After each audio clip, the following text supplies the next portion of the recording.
आज मैं आपको खबर नहीं बल्कि आईना दिखाना चाहता हूं।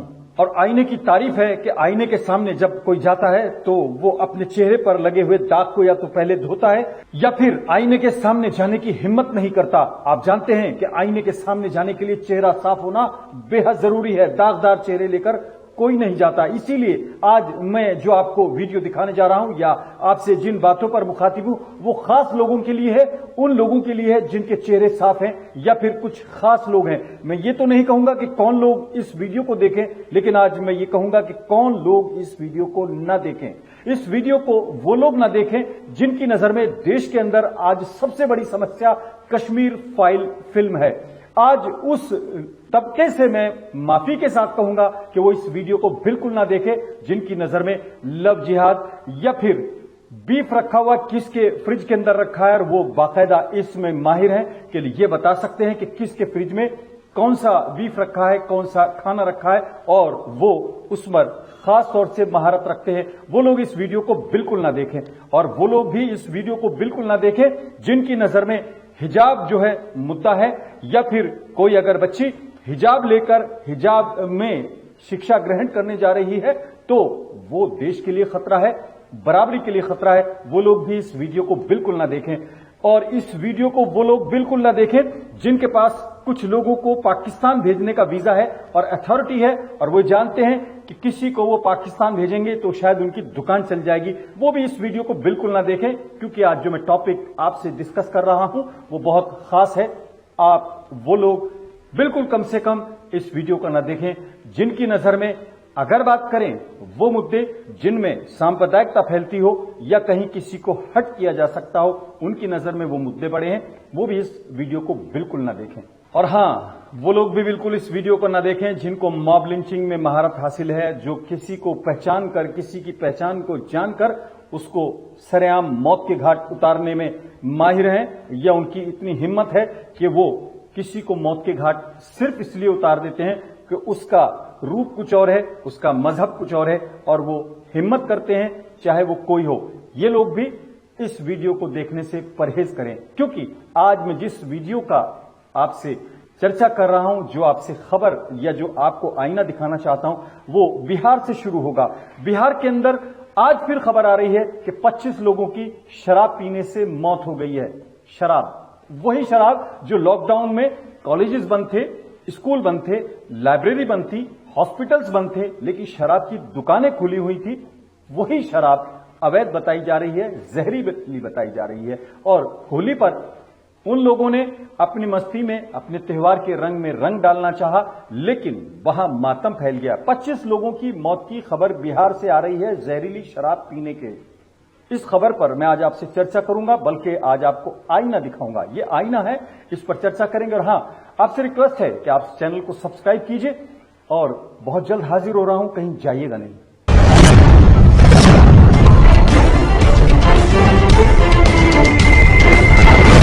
बिहार से खबर आ रही है कि 25 लोगों की मौत हो गई है होली के दिन। होली पर उन्होंने अपने त्योहार में इजाफा करने के लिए, खुशियों को प्रकट करने के लिए और अपनी खुशियों को बांटने के लिए शराब का सेवन किया। उस शराब का सेवन किया जो कि राज्य में बेची जा रही थी। कहां से आई, कहां से लाई गई, ये तो शायद पुलिस को मालूम होगा, आबकारी विभाग को मालूम होगा या सरकार को मालूम होगा, लेकिन 25 लोगों की मौत होली के त्योहार पर हो गई। बिल्कुल आप उस दर्द को समझ सकते हैं, बल्कि वो लोग शायद ज्यादा बेहतर समझ सकते हैं जिनकी सन 1980 में ईद वाले दिन पुलिस के हाथों गोलियों से मौत के घाट उतार दिया गया था। वो समझ सकते हैं कि त्योहार के दिन अगर किसी घर में डेड बॉडी आती है या किसी की मौत होती है तो मातम कैसा होता है। कि त्योहार के दिन अगर होली में कोई आदमी मस्ती में शराब का सेवन कर रहा है और वो जहरीली हो गई है और 25 लोगों की मौत हो गई है, तो 25 परिवार कहीं ना कहीं उस मातम में जरूर डूबे होंगे। हालांकि कहा जा रहा है कि संख्या बढ़ भी सकती है, अभी बीमार और भी लोग हैं, लेकिन ये वही बिहार है जहां पर शराबबंदी पूरी तरह लागू है। सुशासन के अंदर सुशासन बाबू, पूरे देश के अंदर अगर आप गूगल करेंगे, सुशासन लिखेंगे, सुशासन बाबू लिखेंगे तो एक चेहरा सामने आ जाएगा। उन्हीं सुशासन बाबू के राज्य के अंदर 25 लोगों की मौत होली की मस्ती में शराब पीने से हो गई और सुशासन बाबू ही बने हुए। ये वही बिहार है जहां पर अगर बात करें 2021 में दर्जनों लोगों की मौत जहरीली शराब पीने से हुई। उससे पहले भी ये सिलसिला जारी है, सैकड़ों लोगों की मौत अब तक कुछ दिनों में हो गई है, क्योंकि आपके सब्जेक्ट्स कुछ और हैं। इसीलिए मैंने कहा था कि वो लोग बिल्कुल इस खबर को ना देखें जिनकी नजर में कश्मीर फाइल्स बड़ी खबर है। हालांकि ये एक ऐसा सवाल था जिस पर भी चर्चा हो, लेकिन उससे अलावा भी जो सवाल है उन पर शायद लोगों की दिलचस्पी इसलिए कम है कि जरा उनको मजा कम आता है। लेकिन क्या उस परिवार में वो लोग नहीं थे जो कि कश्मीर फाइल्स को भी लेकर कहीं ना कहीं उत्साहित थे या कहीं ना कहीं उनके लिए बड़ा मुद्दा था? हालांकि मुद्दे यहां पर बदलते रहते हैं। लॉकडाउन के अंदर दर्जनों सैकड़ों मजदूर सड़क पर हादसों के शिकार हो गए, उनकी जिंदगी खत्म हो गई। ट्रेन बंद थी लेकिन मजदूरों के ऊपर ट्रेन चढ़कर चली गई। सड़क के ऊपर 60 से ज्यादा 77 से ज्यादा लोग मौत के घाट उतर गए या मौत के मुंह में समा गए। लोग पैदल जा रहे हैं, पैरों में छाले आ गए। वो मुद्दा क्यों पीछे रह गया? क्योंकि लोगों को ये तलाश थी कि किसके फ्रिज के अंदर बीफ रखा है और किसके फ्रिज में क्या रखा है, क्योंकि सर्टिफिकेट ये देना है कि क्या खाओ और क्या ना खाओ। वो जो गैंग है, वो जो तबका है, वो जो एक कैटेगरी है, उसको देश की उन समस्याओं से शायद कोई लेना देना नहीं है। अगर लाशें तैर रही हैं और शमशान में जगह नहीं मिल रही तो शायद उसमें इतना माइलेज नहीं था जितना माइलेज इस बात में है कि किसी को कहा जाए कि वो पाकिस्तान चला जाए, कैसे जाए, क्यों जाए, क्या वो भेजने का अधिकारी है, इस पर कोई चर्चा नहीं करता, लेकिन चर्चा होती है और बातों पर। हालांकि हम पुराने किसी बात को आज चर्चा में नहीं लाना चाहते। आज हम सिर्फ ये सवाल करना चाहते हैं कि आखिर बिहार के अंदर शराब से मौतों का सिलसिला कब रुकेगा? शराब बंदी के बावजूद, यानी एक राज्य जहां की सरकार ये कहती है कि राज्य के अंदर शराब बंदी लागू है, लेकिन वहां शराब से मौतें चालू है। शराब बंदी के दौरान शराब से मौतें, ये तमाम वो सवाल हैं जिसका जवाब सुशासन बाबू दें या न दें, लेकिन आप अपने जमीर से जरूर इस सवाल का जवाब मांगे कि क्या आपने कभी इस पर सवाल उठाया? क्या आपके जहन में कभी आया कि देश में वो लोग जो कि त्योहार मनाने की तैयारी कर रहे थे लेकिन वहां मातम हो गया, उस मातम पर क्या कभी आपने डिस्कस किया?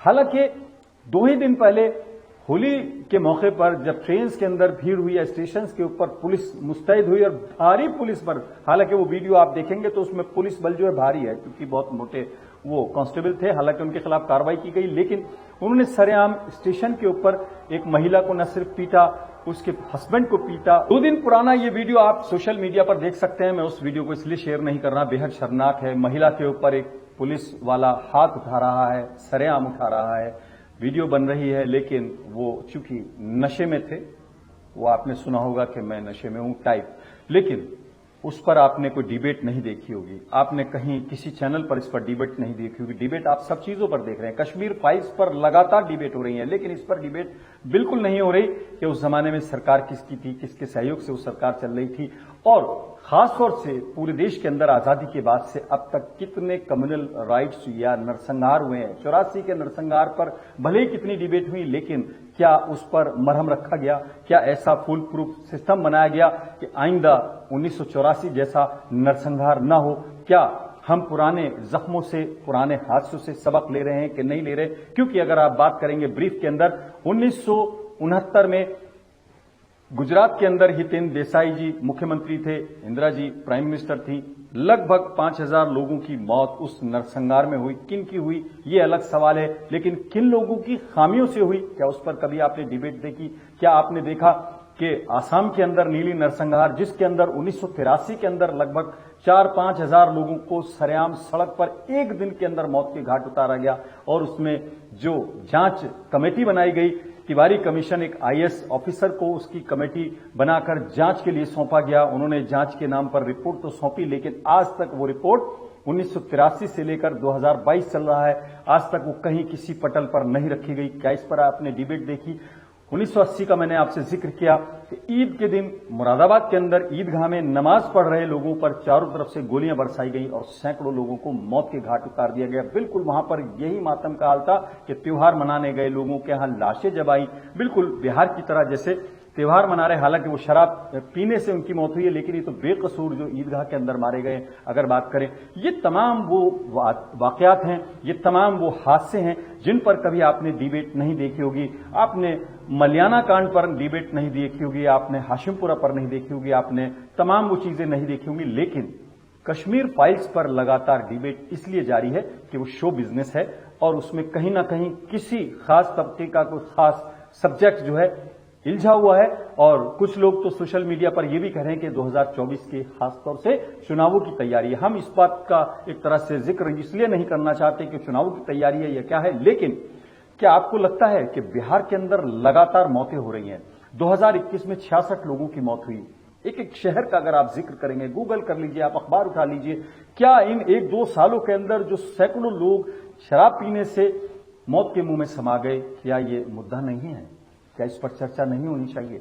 क्या इस पर सवाल जनता के मन में नहीं आना चाहिए? उस जनता के मन में ये सवाल क्यों नहीं आ रहा जिसको लगता है कि अगर कोई बच्ची स्कूल जा रही है और उसने हिजाब ले लिया है तो तकलीफ हो जाएगी, क्योंकि देश का एक तरह से सौहार्द बिगड़ जाता है उनके मुताबिक। लेकिन मेट्रो के अंदर 80% लड़कियां या सड़क के ऊपर 80% लड़कियां वो किसी भी धर्म की होती हैं, उनके मुंह छुपे हुए थे, वो नकाब लिए रखती हैं, वो कहीं ना कहीं अपने आप को धूल से, गंदी नजरों से बचाने के लिए नकाब लेती हैं, उससे तकलीफ नहीं होती। लेकिन चूंकि वो एक खास मजहब की बच्चियां हैं, उनके हिजाब से तकलीफ भी होती है और हाईकोर्ट तक मामला पहुंचता है। हालांकि हाईकोर्ट के हम फैसले को या उसकी डायरेक्शन को हम बिल्कुल चर्चा में नहीं लाना चाहते, लेकिन क्या ये तमाम वो चीजें नहीं है जिस पर चर्चा होनी चाहिए? लेकिन आज हालात ये हो गए हैं कि वो लोग बहुत स्ट्रांग हो गए हैं जिनको ये मालूम है कि किसके फ्रिज के अंदर, किसके ड्राइंग रूम के अंदर, किस चीज के अंदर बीफ रखा है,